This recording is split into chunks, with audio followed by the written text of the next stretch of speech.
மருத்துவம் முதல் பொறியியல் வரை உங்கள் கனவுகளுக்கு சரியான முகவரி Indira group of educational institutions. Call 9841385858. உயரங்களை மட்டுமல்ல, வாழ்க்கையையும் உயர்த்துகிறோம். துல்லியமான தொழில்நுட்பம், நம்பகமான பாதுகாப்பு, உயர்வின் புதிய அடையாளம். Accord elevators. நீ வந்து அங்கே அடிக்கிறனால முன்னாடிலாம் அடிச்ச ஜெயிச்ச இப்பதான் ஒரு வீரனை வந்து நீ பார்த்துருக்க. இதை வந்து போட்டு அடிச்சு தாக்கிட்டாங்க. இனிமே வந்து பஹ்ரைன் வந்து எந்திரிச்சே வர முடியாத அளவுக்கு அடிச்சிருக்காங்க. 50 ஏவுகணை வந்து விட்டுருக்காங்க. ஈரான்லேருந்து ஒன்றுமே இல்லை, எல்லாத்தையும் நாங்கள் வந்து அடித்து முடிச்சிட்டோம். ஸோ டோட்டலாகவே போட்டுட்டாங்க. அடித்து முடிச்சதுக்கப்புறம் திருப்பி அடிக்கிறாங்க. எல்லாம் அது எப்படி அடிக்கிறாங்க அதான் எங்களுக்கு தெரியல. திருப்பி அடிக்கிறாங்க. கேஷமேலன்னு சொன்னல பயங்கரமாக பொத்தல் போட்டிருக்காங்க, அடிச்சிருக்காங்க. ஆனால் எதுவுமே வந்து அவங்க வந்து அண்டர் கிரவுண்ட் வச்சுருக்காங்கல்ல, பெருசாக பாதிக்கலைங்கிறது தான் நமக்கு வரக்கூடிய தகவல். இன்றைக்கான அப்டேட் வந்து மிகப்பெரிய அளவுக்கு சண்டை நடந்துக்கிட்டு இருக்கு. இதில் அரபு நாடுகள் இருக்காங்கல்ல, நம்ம ஆட்கள் இன்வெஸ்ட் பண்ண ஆட்கள் அப்படியே பரிதாபமாக இருக்காங்க. வேலை செய்கிற ஆட்கள் சம்பளம் ஒழுங்காக வரணும். ஏன்னா வரணும், இவ்வளோ இருக்காது. டூரிசம் இல்லை துபாயில், அபுதாபி, அது வந்து டூரிஸ்ட்டை நம்பி இல்லை. Purity you can feel. Intention you can carry. ஆகாயம் நேயர்களுக்கு வணக்கம்.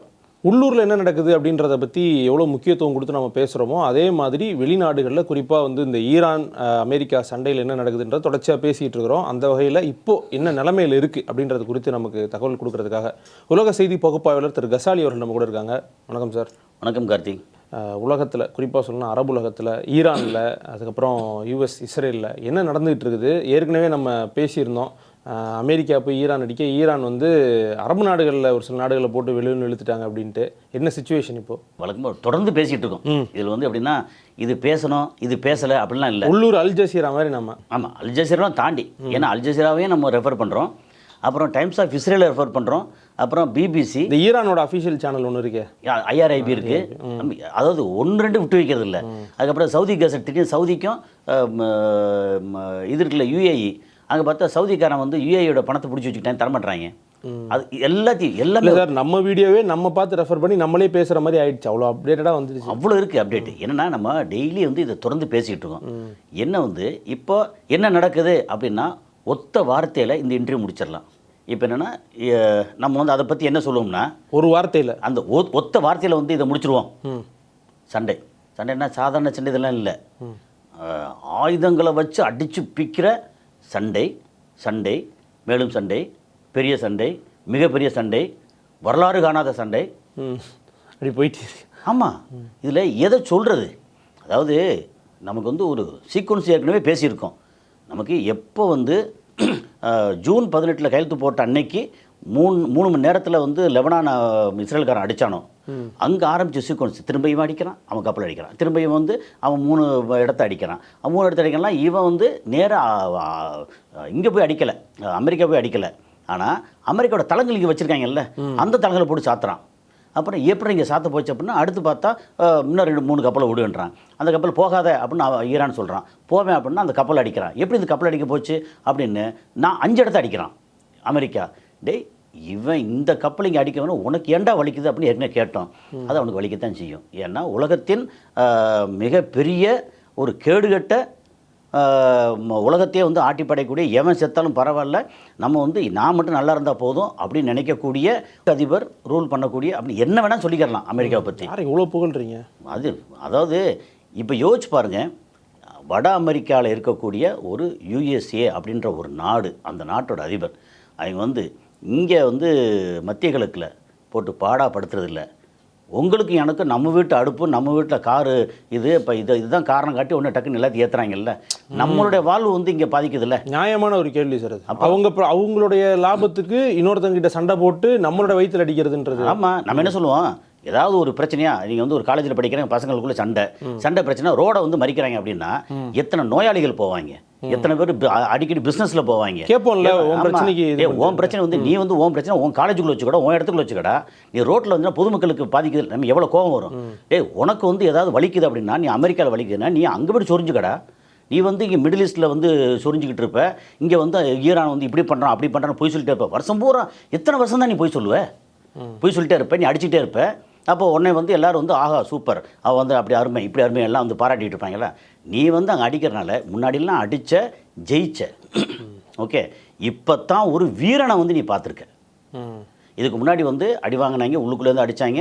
நீங்கள் வந்து வியட்நாம்லாம் பார்த்தீங்கன்னா வந்து ஹோசிமின் வந்ததுக்கப்புறம் எல்லா மக்களும் வந்து வீரராக மாறினாங்க. அதனால் அங்கெல்லாம் துண்டு ஓடினாங்க. அதுக்கடையே அந்த மக்கள் அந்த இது எல்லாத்தையும் கொண்டு எடுத்தாங்க அங்கே. சரி, இத்தனை வருஷம் 20 வருஷத்துக்கு மேலே இருந்து பாடாப்பட்டு கிளம்பி போனாங்க. ஓகே, அதே மாதிரி 18 வருஷம் ஈராக்கு.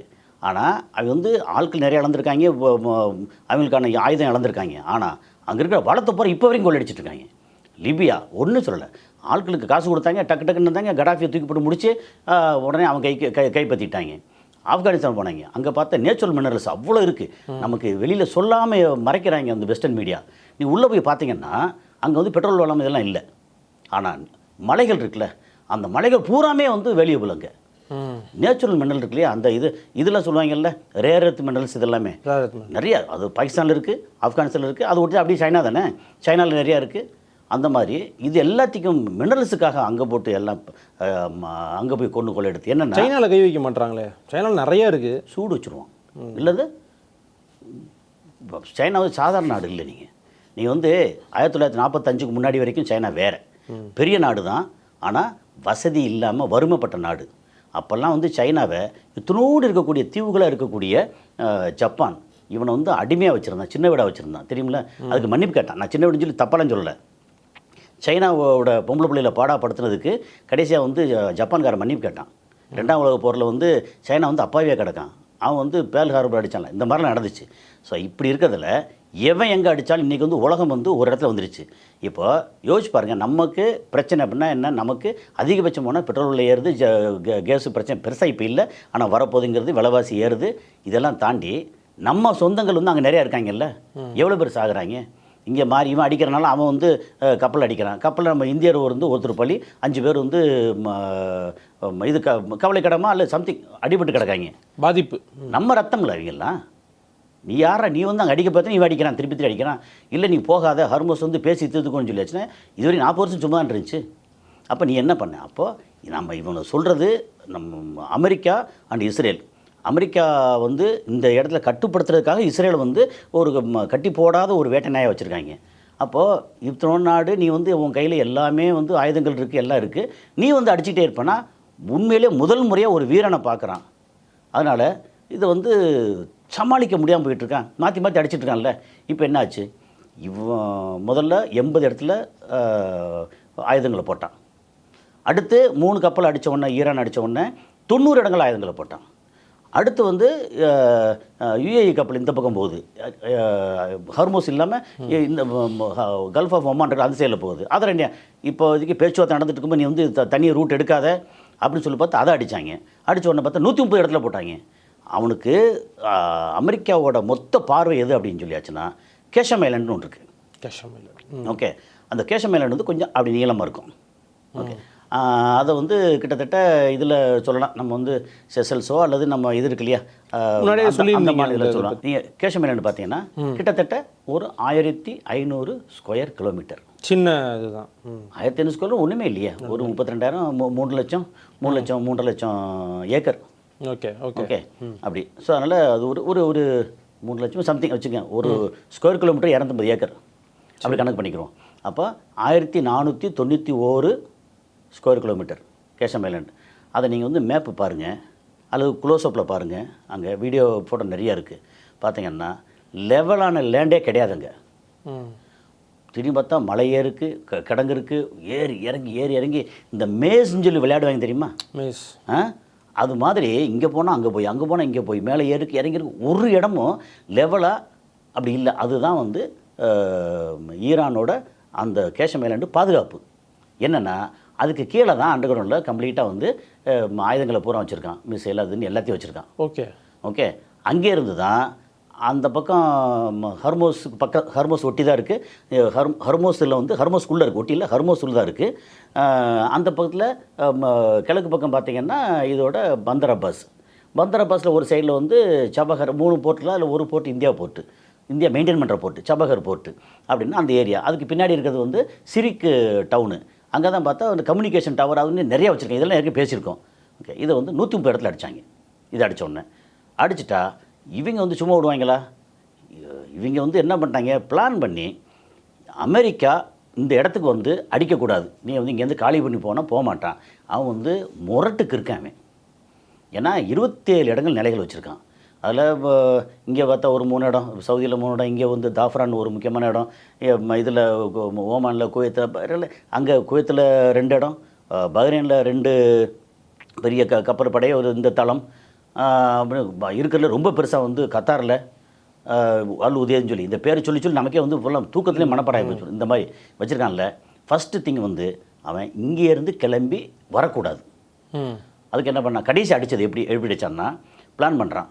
சரி, இவன் வந்து F-35, F-16, F-15 இதெல்லாம் கொண்டு வந்து அடிக்கிறான்.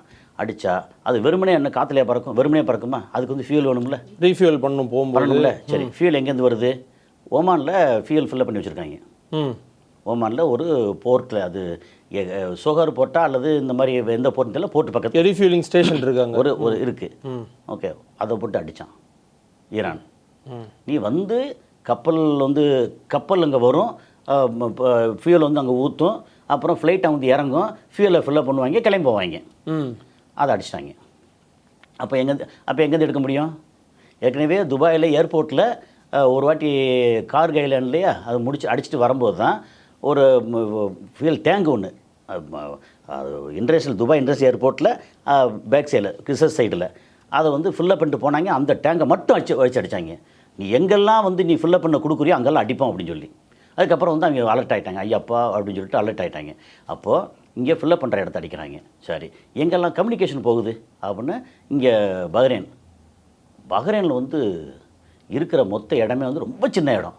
ஒரு காலையில் பைக் எடுத்துக்கிட்டு ஒரு ரவுண்டு அடிச்சிங்கன்னா மத்தியான சாப்பாட்டுக்கு ஃபுல்லாக மொத்த நாடையும் முடிச்சுட்டு வந்து சாப்பிட்டு ஒரு தூக்கம் போட்டுடலாம். அவ்வளோ குட்டி, அவ்வளோ சின்ன ஒரு தீவு அது.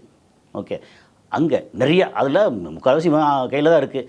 ஒரு பெரிய கடற்படை, அதுக்கப்புறம் ஷேக் ஈசா இதுன்னு சொல்லி அவனுடைய தளம், அப்புறம் அவனுக்கான ஏர்போர்ட்டு, இதெல்லாம் போக மக்கள் வாழ்றதுக்கு கொஞ்சம் இடம் இருக்குது வச்சுக்கலாம். சொன்னீங்கனாலே 70% இடம் இதுக்கே போயிடும் போலியே, மிலிட்ரி எஸ்டாப்ளிஷ் அதெல்லாம் முடிஞ்சு போச்சு. ஆமாம், மிலிட்ரிக்காரன். அதுக்கப்புறம் வந்து சவுதிக்காரங்க வந்து வாரம் அங்கே வருவாங்க, மக்கள் போவாங்க, அங்கே வேலை பார்க்குறோம் கொஞ்சம் எல்லாம் போட்டு. வீக்கெண்டு பார்த்தீங்கன்னா வந்து ஒருத்தன் வேலை செய்ய மாட்டான், வேறு வேலை செய்வாங்க. அந்த மாதிரி இதில் எங்கேருந்து நம்ம ஆளுங்க போய் அங்கே போய் ஒர்க் பண்ணிட்டு இருக்காங்க? கொஞ்சம் பேர் தான் இருக்காங்க, கொஞ்சம் பேர் தான். ஆமாம், ஏன்னா அங்கே வந்து கன்ஸ்ட்ரக்ஷன் நடக்குது, இதெல்லாம் போட்டிருக்காங்க. இது மாதிரி நம்ம என்டர்டெயின்மெண்ட் சிட்டி அது மொத்தம். சார், எங்கள் ஊர்லேருந்து பெரும்பாலும் பஹ்ரைன் போகிறவங்களாம் சென்ட்ரிங் ஒர்க்கு அந்த மாதிரி ஒர்க்குக்கு நிறைய பில்டிங் கட்டுவாங்கல்ல. ஆமாம், பில்டிங் கட்டுவாங்க. அது வந்து எப்படின்னா ரிசார்ட் மாதிரி வந்து கடலுக்குள்ள ரிசார்ட் அது சொல்லி புதுசாக பண்ணிட்டு இருக்காங்க. அதுக்கு வந்து வேணும்ல, மேஸ்திரி வேணும், இது வேணும், எல்லாம் பிளம்பிங் எலக்ட்ரிக்கல் எல்லாம் வேணும்ல. என்னென்னா இங்கே வந்து துபாய்க்கு வந்து ஒரு 30 லட்சம் பேர் வேணும்னா இங்கே வந்து 3 லட்சம் பேர் வேணும், அவ்வளோ வித்தியாசம். ஓகே, ஸோ இந்த மாதிரி இங்கே இதை வந்து போட்டு அடிச்சு தாக்கிட்டானே. இனிமேல் வந்து பஹ்ரைன் வந்து எந்திரிச்சே வர முடியாத அளவுக்கு அடிச்சிருக்காங்க. இப்போ லேட்டஸ்ட்டாக ஏற்கனவே அடிமேல் அடி திரும்ப ஃபுல்லாக அடிச்சிருக்காங்க. அடித்ததில் 50 ஏவுகணையை வந்து விட்டுருக்காங்க. 5 ஏவுகணையே பெருசுங்க. ஏன்னா திடத்தில் என்ன பண்ணால் 50 ஏவுகணை விட்ட தகவல். அதுக்கப்புறம் சரி, இந்த இதுக்கு வந்து அந்த ஏவுகணை போகும்போது ஒன்று ஃபியூல் ஃபில்லப் பண்ண முடியாது, அதை கம்யூனிகேஷன் கட் பண்ணுறாங்க. அங்கே வந்து இருக்கக்கூடிய பேட்ரியாட் இருக்குல்ல, அதை அடிக்கிறாங்க. இதெல்லாம் தாண்டி ஆயுதங்கள் வச்சுருப்பாங்கல்ல, அது குவைத்தில் நிறையா வந்து வச்சுருக்காங்க. குவைத்தோட ஆயுத கடங்க போட்டு அடிச்சு பிடிச்சிட்டாங்க. எப்படி யோசிக்கிறாங்க பாருங்கள். அப்போ அவனுடைய radar system, fuel tank, ammunition, அதுக்கப்புறம் சில இடங்களில் ஓடுதளம், அந்த இது இருக்கு இல்லையா, அல் உதேது ஏர்பேஸு, அதையும் அடிச்சிருக்காங்க. இப்போது அதில் வந்து முக்கியமாக வந்து கம்யூனிகேஷன் சிஸ்டம் இது இருக்கு இல்லையா, அந்த ரேடார் அல்ல இது ஆன்டி ஏர்கிராஃப்ட் சிஸ்டம், இதெல்லாம் அடித்து முடிச்சிட்டாங்க. அடித்து முடிச்சுட்டு இப்போ வாடான்றாங்க. இப்போ என்னாச்சு, இவனுக்கு இது போக வந்து கொஞ்சம் தூரத்துலேருந்து வர்றது எங்கே வருது தெரியுமா, ஜோர்டான்லேருந்து.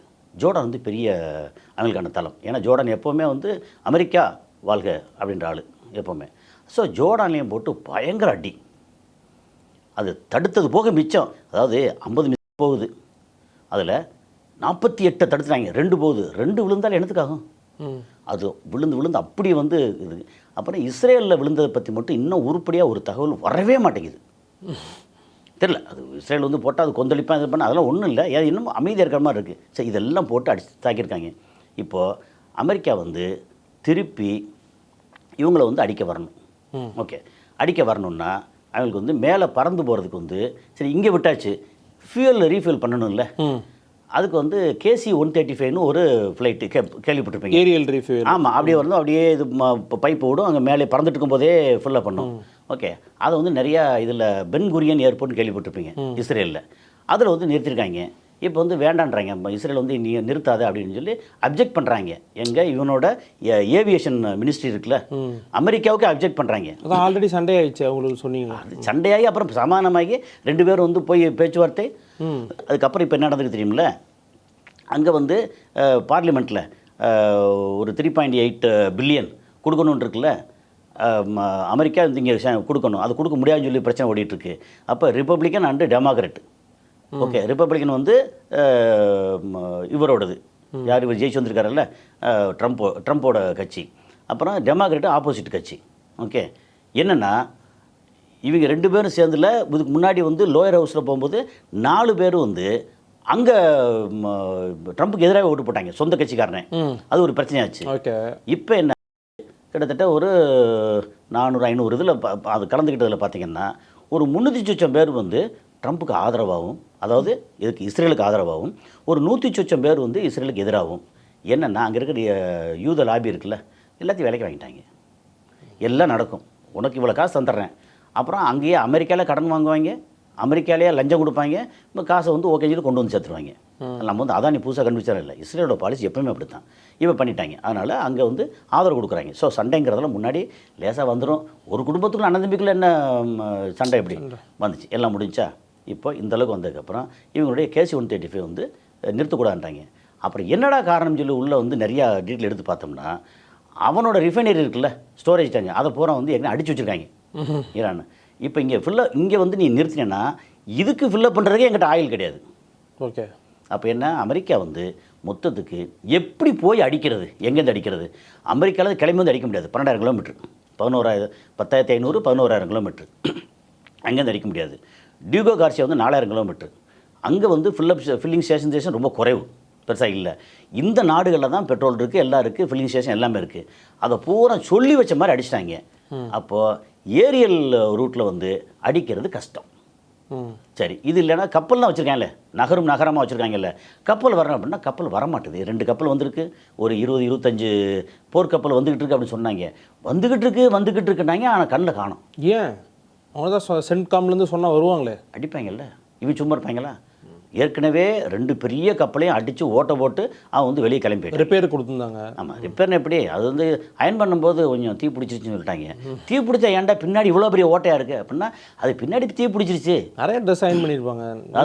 அது கப்பலில் வந்து என்ன யானைக்கு பேண்ட் போட்ட மாதிரியா, என்னது அநியாயமாக இருக்குது. அயன் பாக்ஸ் ஒன்று இருக்குது, ஓட்டை 2 இருக்கிற மாதிரி அது அப்படி தான் ஆகிப்போச்சு. அயன் அங்கே உள்ளே பண்ணினா பின்னாடி இவ்வளோ பெரிய ஓட்டை. அது நம்ம ஜெரால்ட் ஆர் ஃபோர்டு இருக்குல்ல, அந்த கப்பல். அப்புறம் வந்து அப்படியே கொண்டு போய் கரிபியன் பக்கம் கொண்டு போய் சொன்னாங்க, ஒரு 14 மாதம் 15 மாதம் ஆகும். பைக்கே வந்து ரிப்பேர் விட்டால் 1 வாரம் ஆகுது, கப்பல் வராதா? கப்பல் வந்து கிளம்பி போகிறக்கு ஒரு டைமு, அங்கே போய் ரிப்பேர் பார்த்து இந்த ரிப்பேருக்கு செலவு வந்து அங்கேருந்து பார்லிமெண்ட்டில் ஓகே பண்ணணும். நீ போனையே, அடி வாங்கினியே, என்ன சாதிச்ச, அதுக்கு பதில் சொல்லணும். ஜாப் கார்டு போடணுமா? ஜாப் கார்டு தான் போட்டணும், இன்வென்ட்ரி போடணும், எல்லாம் போட்டு முடிக்கணும் அங்கே.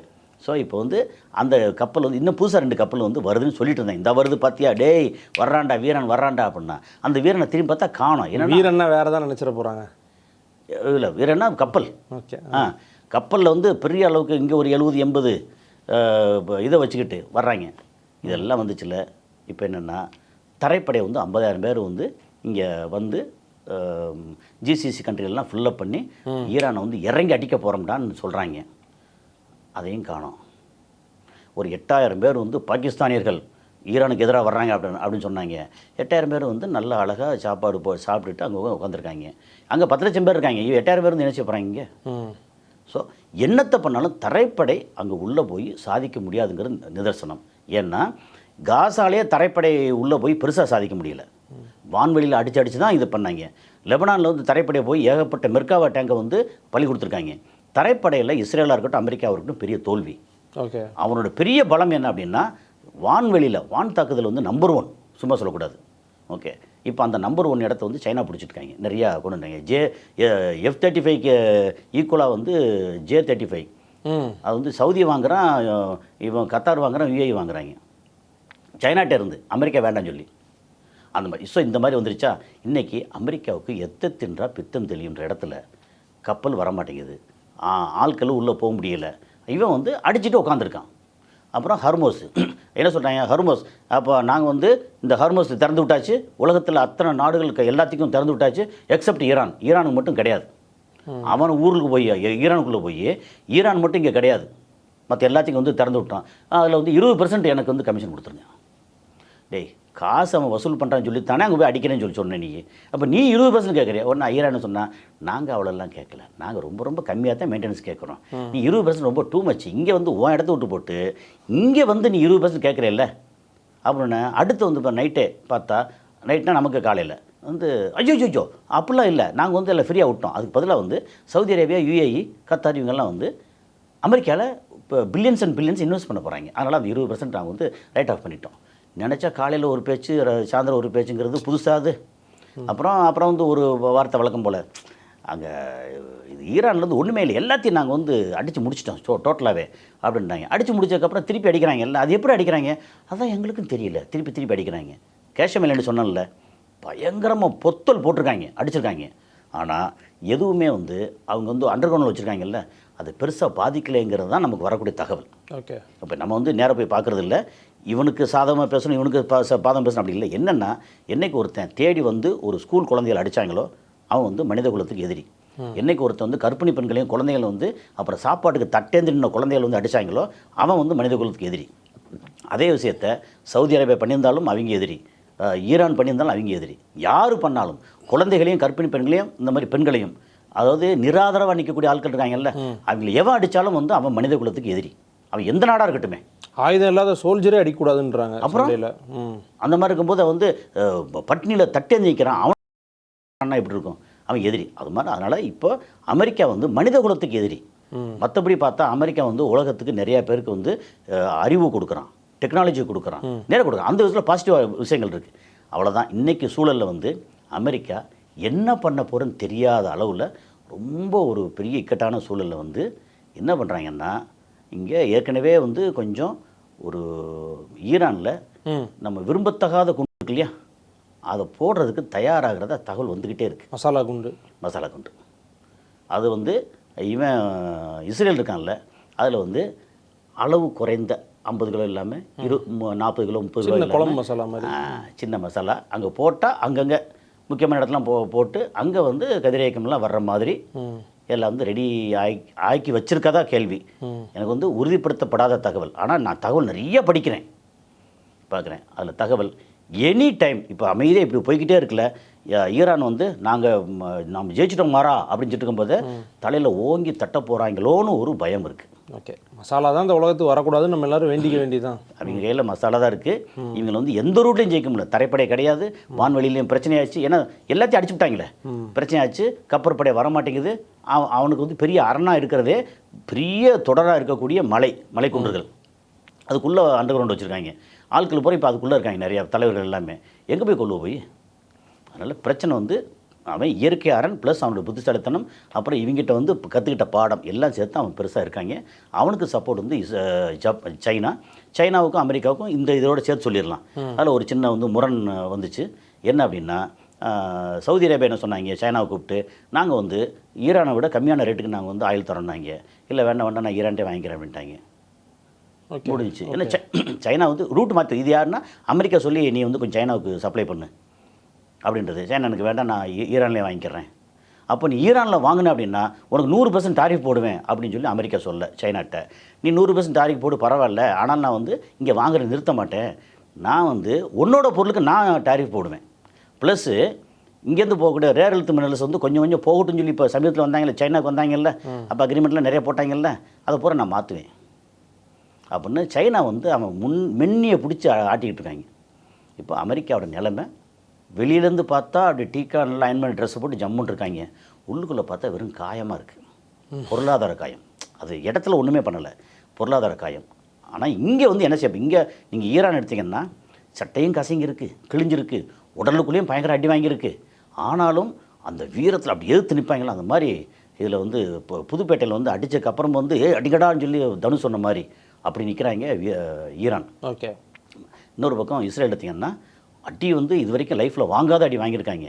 ஆனால் வெளியே சொல்ல முடியாமல் அப்புறம் அப்பப்போ ஏதாவது வீடியோலாம் வெளியே வந்துடுது, தவிச்சு போயிடுறாங்க.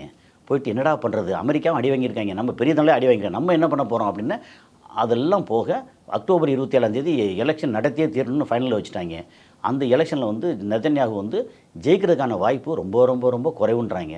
ஆனால் அதையும் மீறி அவன் என்னத்தையாவது அங்கே சொல்லி மிரட்டி கிரட்டி அதாவது என்ன எப்ஸ்டின் ஃபைல் கையில் வச்சுருக்காங்களே, அங்கே உள்ள தலைவருங்க சேத்தனை வச்சுருப்பாங்க, ஏதாவது பண்ணுவான்னு தோணுது. என்ன நடக்க போகுதுன்னு தெரியல. இன்றைக்கான அப்டேட் வந்து மிகப்பெரிய அளவுக்கு சண்டை நடந்துக்கிட்டு இருக்குது. இதில் அரபு நாடுகள் இருக்காங்கல்ல, அதில் நம்ம ஆட்கள் இன்வெஸ்ட் பண்ண ஆட்கள் அப்படியே பரிதாபமாக இருக்காங்க. வேலை செய்கிற ஆட்களுக்கு சம்பளம் ஒழுங்காக வரல. ஏன்னா வரணும், இப்போ ஃப்ளோ இருக்காதே. டூரிசம் இல்லை துபாயில், அபுதாபி அது வந்து டூரிஸ்ட்டை நம்பி இல்லை. எல்லாம் ஓவராலாக நீங்கள் பார்த்தீங்கன்னா நம்ம மக்கள் தமிழ்நாடு கேரளா மெயினாக எடுத்திங்கன்னா அவ்வளோ பாடுபட. ஏன்னா டெய்லி பேசிகிட்டு இருக்கேன். ஓகே, ஏதோ சில கம்பெனியில் சில இதில் மட்டும் ஓகே கரெக்டாக வந்து சம்பளம் வந்து எல்லாம் வந்துடுது. இங்கே வந்து இருக்கிற சம்பளத்தெல்லாம் எடுத்து சேமித்து வச்சு அங்கே சின்னதாக கம்பெனி ஆரம்பித்த ஆயிரக்கணக்கான பேரில் லட்சக்கணக்கான பேர் இருக்காங்க நம்ம ஆட்கள். அவ்வளோ பேருக்கும் கஷ்டம் இப்போது. ஓகே, ஆமாம். ஸோ பிரச்சனை வந்து இன்னும் முத்தி போய் நிற்குது. இதில் முடிவு தெரியாத இப்போ வந்துருச்சு, சண்டை வந்துச்சு, முடிவு தெரியணும்ல. இந்த இது முடிவு தெரியாத யுத்தம் அப்படின்ற இடத்துல நிற்குது. என்ன ஆகுதுன்னு தெரியல. ஓகே சார், பொறுத்திருந்து பார்ப்போம். உங்களுடைய நேரத்துக்கும் கருத்துக்களுக்கும் நன்றி சார்.